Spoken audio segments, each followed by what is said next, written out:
संतान के रूप में कौन आता है? पूर्व जन्म के कर्मों से ही हमें इस जन्म में माता पिता, भाई बहन, पति पत्नी, प्रेमिका, मित्र शत्रु, सगे संबंधी इत्यादि संसार के जितने भी रिश्ते नाते हैं सब मिलते हैं, क्योंकि इन सब को हमें या तो कुछ देना होता है या इनसे कुछ लेना होता है।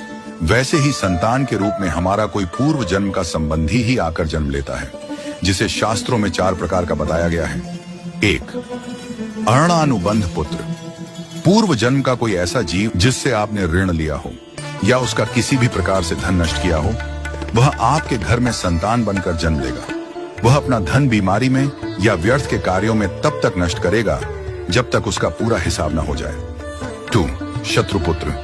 पूर्व जन्म का कोई दुश्मन आपसे बदला लेने के लिए आपके घर में संतान बनकर आएगा।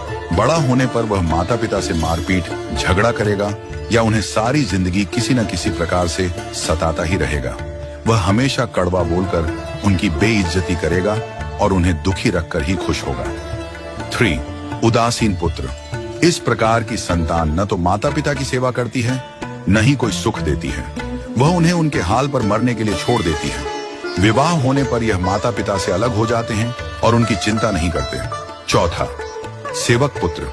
पूर्व जन्म में यदि आपने किसी की खूब सेवा की है तो वह अपनी की हुई सेवा का ऋण उतारने के लिए आपकी सेवा करने के लिए पुत्र बनकर आता है। जो बोया है वही तो काटोगे। यदि अपने माता पिता की सेवा की है तो ही आपकी संतान बुढ़ापे में आपकी सेवा करेगी, वरना कोई पानी पिलाने वाला भी पास न होगा। आप यह न समझें कि यह सब बातें केवल मनुष्य पर ही लागू होती हैं। इन 4 प्रकार में कोई भी जीव आ सकता है। यदि आपने किसी गाय की निस्वार्थ भाव से सेवा की है तो वह भी पुत्र या पुत्री बनकर आ सकती है। यदि आपने गाय को स्वार्थवश पालकर उसके दूध देना बंद करने के पश्चात उसे घर से निकाल दिया हो तो वह ऋणानुबंध पुत्र या पुत्री बनकर जन्म लेगी। यदि आपने किसी निर्दोष जीव को सताया है तो वह आपके जीवन में शत्रु बनकर आएगा। इसलिए जीवन में कभी किसी का बुरा न करें, क्योंकि प्रकृति का नियम है कि आप जो भी करोगे उसे वह आपको इस जन्म में या अगले जन्म में 100 गुना वापस करके देगी।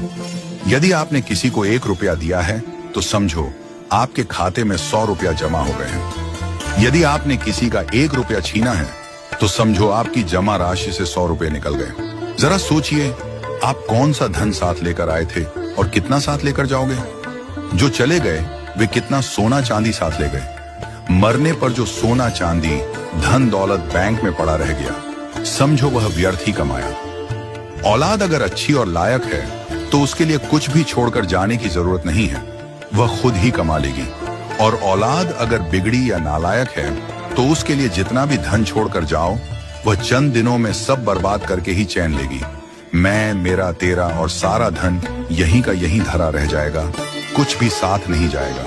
साथ यदि कुछ जाएगा भी तो सिर्फ अच्छे बुरे कर्म ही साथ जाएंगे।